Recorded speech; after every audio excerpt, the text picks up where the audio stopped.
Assalamualaikum warahmatullahi wabarakatuh. Halo pemirsa cerita inspiratif dimanapun Anda berada. Salam sejahtera untuk kita semuanya. Semoga kita semua dalam keadaan sehat dan tetap dalam lindungannya. Kembali lagi dengan kami di channel Cerita Inspiratif, di mana kita akan berbagi kisah-kisah inspiratif penuh makna untuk Anda simak.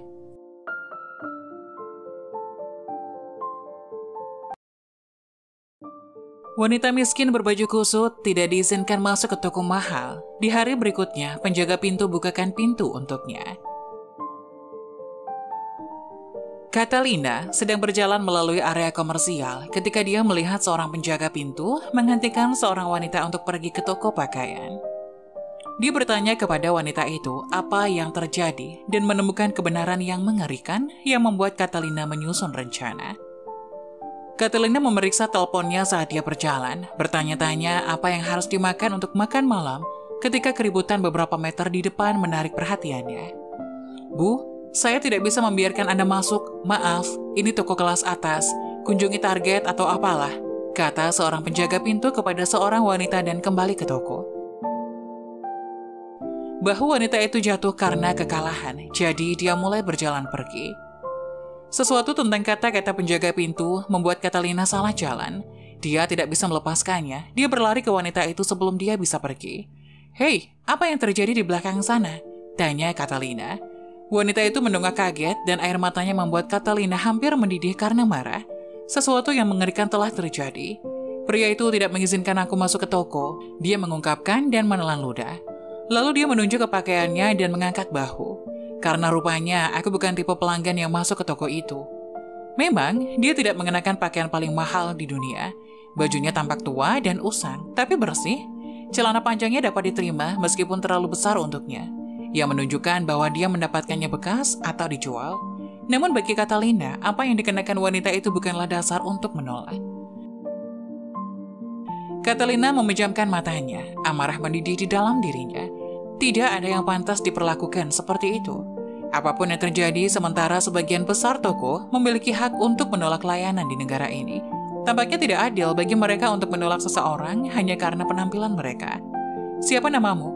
dia bertanya pada wanita itu, matanya menunjukkan kebaikannya. "Martha." "Biarkan saya menanyakan sesuatu yang lain," lanjut Catalina. "Mengapa kamu ingin pergi ke toko itu? Aku bisa rekomendasikan beberapa tempat dengan pakaian indah yang tidak akan pernah memperlakukan seorang wanita seperti mereka." Martha menggelengkan kepalanya.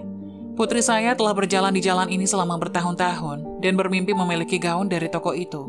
Saya sudah menabung sejak lama dan akhirnya saya punya cukup waktu untuk pesta promnya. Saya perlu membelikan gaun di sana. Saya tidak peduli apa yang dipikirkan penjaga pintu atau karyawan lain tentang saya. Ini semua tentang putri saya. Dia pantas mendapatkannya.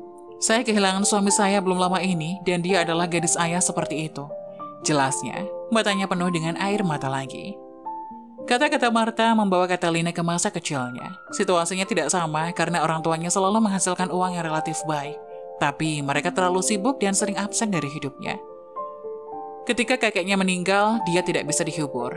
Dia adalah sahabatnya dan orang yang mendorongnya untuk memperjuangkan apa yang benar. Itulah sebabnya dia menjadi pengacara hak-hak sipil dan pindah ke Washington DC. Pengacara dalam dirinya juga menariknya ke konfrontasi antara wanita cantik pekerja keras ini dan penjaga pintu yang kejam. Catalina mengangguk dan menyampaikan kesedihannya kepada Martha dengan tepukan di bahunya. Tiba-tiba, sebuah ide muncul di kepalanya. "Kamu tahu, kamu ikut denganku," desaknya, meraih lengan Martha dan menyeretnya pergi. Keesokan harinya, Catalina mengantar Martha ke toko itu. Dia parkir tepat di depan dan mereka berdua turun dari mobil. Martha berjalan ke pintu dan penjaga pintu yang sama tersenyum padanya, membuka pintu dengan tergesa-gesa untuk mengantarnya ke toko. Catalina menyeringai nakal pada pertukaran karena teman barunya tidak terlihat seperti kemarin. Martha mengenakan setelan segar yang dipinjamkan Catalina padanya. Rambut dan rias wajahnya dilakukan secara profesional dan jelas bahwa penjaga pintu tidak mengenali wanita yang dia perlakukan dengan buruk di hari sebelumnya. Catalina tersenyum pada penjaga pintu saat dia masuk ke toko. Dia memperhatikan saat Martha memilih gaun demi gaun, mencoba memutuskan mana yang paling disukai putrinya. Dia memberikan beberapa saran, tapi pada akhirnya Martha membuat keputusan akhir dan membayar penuh gaun itu. Sekali lagi, penjaga pintu tersenyum cerah ketika dia membuka pintu bagi mereka untuk berjalan keluar, dan bukannya mengabaikannya. Catalina berhenti. "Martha, tolong tunggu sebentar," katanya kepada teman barunya. Martha membawa sebuah kotak besar berisi gaun yang baru saja dibelinya. Mereka saling tersenyum dengan sadar dan berbalik ke penjaga pintu. "Apakah kamu ingat dia?" Maaf Bu, tidak," jawabnya, kebingungan terlihat jelas di wajahnya. "Kamu melarangnya datang ke tokomu kemarin. Dia punya uang untuk membeli sesuatu, tapi kamu menolaknya begitu saja. Sekarang, kamu hanya tersenyum pada kami seolah-olah kamu tidak melakukan kesalahan," kata Catalina, berusaha untuk tidak terdengar menuduh. Maafkan aku tidak..." "Dia tidak menginginkan permintaan maaf," sela Catalina. Tapi Martha memutuskan untuk turun tangan. "Saya tidak meminta Anda untuk minta maaf. Saya hanya ingin Anda berbuat lebih baik agar toko ini menjadi lebih baik. Karena saya berhak berbelanja di sini. Saya punya uang untuk membeli sesuatu di sini. Tapi Anda menolak saya hanya karena pakaian saya. Itu tidak adil.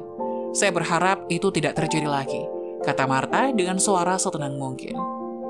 "Maaf," ulang penjaga pintu, menundukkan kepalanya karena malu. Catalina tersenyum, memperhatikan bahwa beberapa karyawan lain mendengar percakapan mereka. Wajahnya berseri-seri pada kebanggaan yang dia rasakan untuk teman barunya. Tulang punggung dan ketenangannya sangat mengesankan. Dia tidak ingin menuduh pria itu melakukan kesalahan. Dia tidak ingin hal itu terjadi lagi padanya atau orang lain. Berjuang untuk apa yang benar tidak selalu melibatkan pertarungan yang sebenarnya. Terkadang itu hanya menunjukkan kekuatan untuk memperbaiki ketidakadilan. "Ayo pergi, Catalina. Ayo pergi, Catalina. Gadisku harus bersiap-siap untuk promnya." Martha menoleh ke temannya yang tersenyum dan mereka berdua masuk ke mobil. Putrinya menangis ketika dia membuka kotak itu dan menemukan sebuah gaun cantik di dalamnya.